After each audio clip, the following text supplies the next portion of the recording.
This is the fifth video, and in this video I plan to discuss some things which I picked up from watching the other YouTube videos.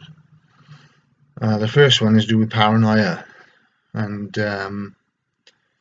I went through a phase of paranoia, as mentioned in one of the other videos on YouTube, where I thought that my food was being poisoned.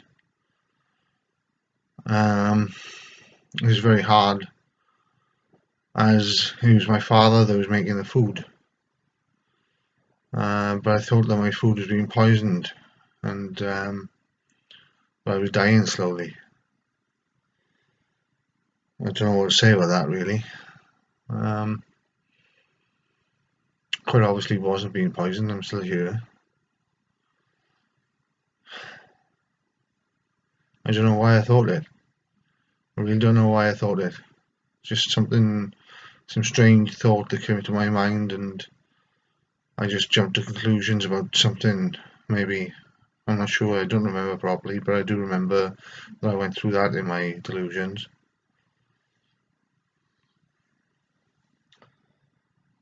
The second is someone mentioned on their video about the film with Jim Carrey, or Carrey, called The Truman Show, which is a movie about a man who is secretly being videoed. He's the only one who doesn't know that he's being videoed. He's famous outside. He lives in a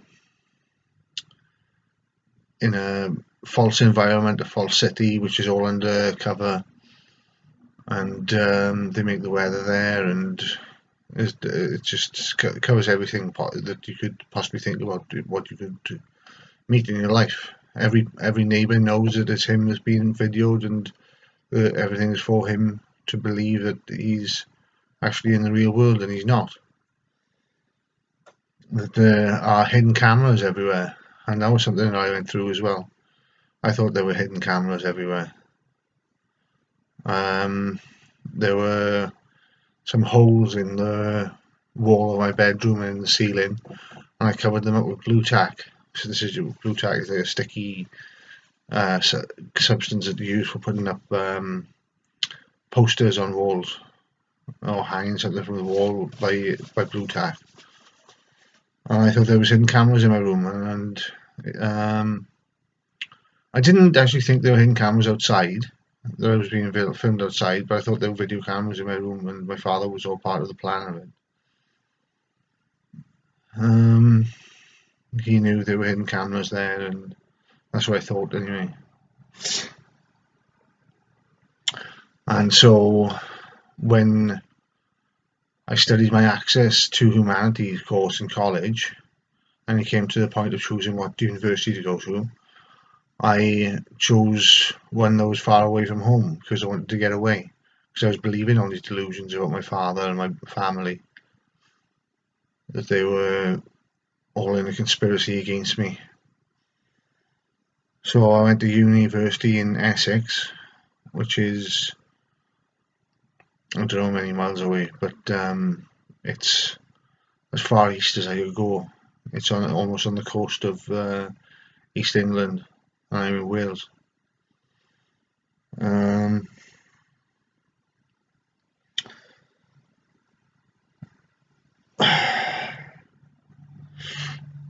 Something else somebody else mentioned was that the voices were threatening them to do what the voices were telling them.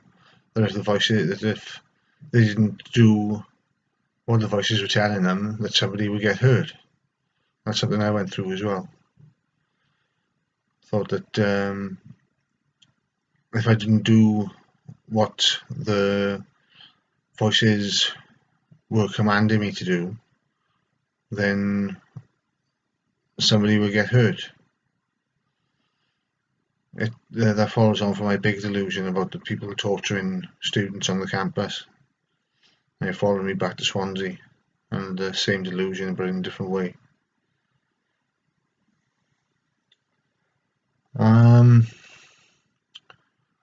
somebody mentioned antidepressants, and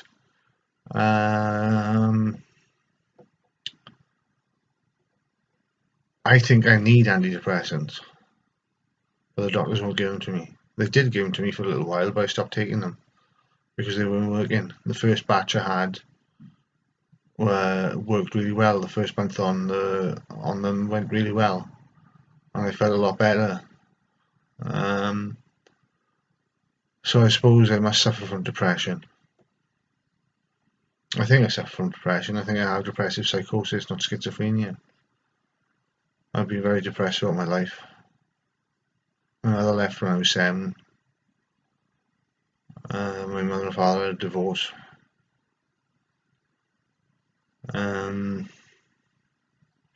Yeah, I've been depressed.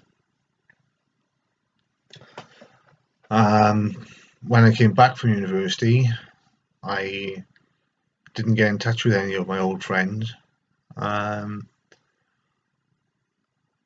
It was my cousin that suggested I go back to the rugby club. That got me back in touch with some of my old friends. But now, after having after falling into psychosis again, I haven't got any friends. They're all gone. They've got their own families. I leave them alone, actually. Not that they're gone, but they don't phone anyway. I was always the one phoning them, but as soon as they started getting married and having a family, I left each of them alone, because I think it's a lot for a person to take on to be friends with a schizophrenic person, and I didn't want to be a nuisance to them, so I can't really say I have any friends at the moment.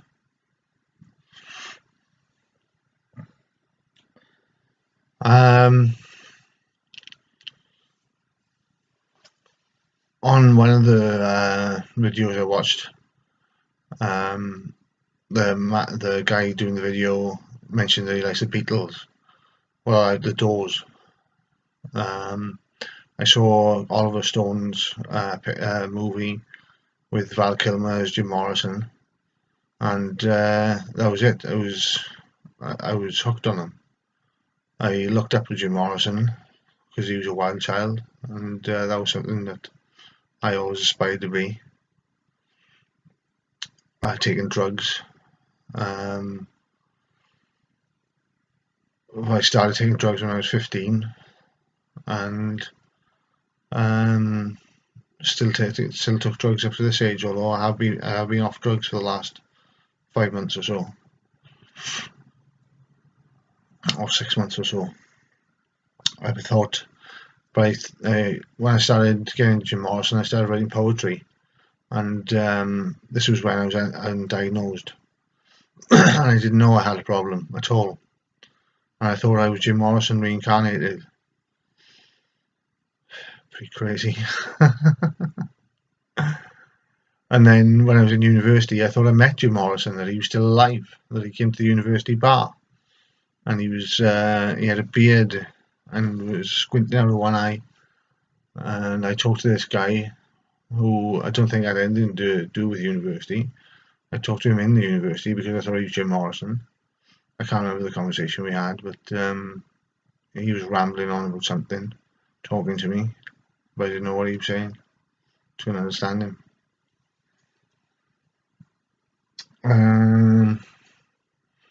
Something that came to mind to mention. Oh no, somebody actually mentioned on a video something about words and secret languages and all this sort of thing. And I got to a point where I'd make lists of words to defend myself from.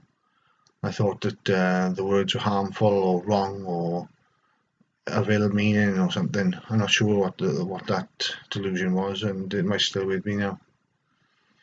But I used to write lists of words and put them up on the wall with blue tack, and try to memorize the words that I wanted to stay away from, to get them out of my mind. I used to try and blank my mind of these words. And I've put as a final point for discussion, good and evil, but I don't think I'll discuss that in this video. Well, just to say that when I was believing that I was the angel, I was believing I was good, and evil was out to get me.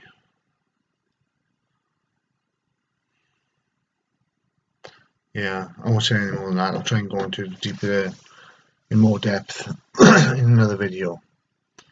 But this is video 5, and it's just a random selection of topics. Thanks for watching.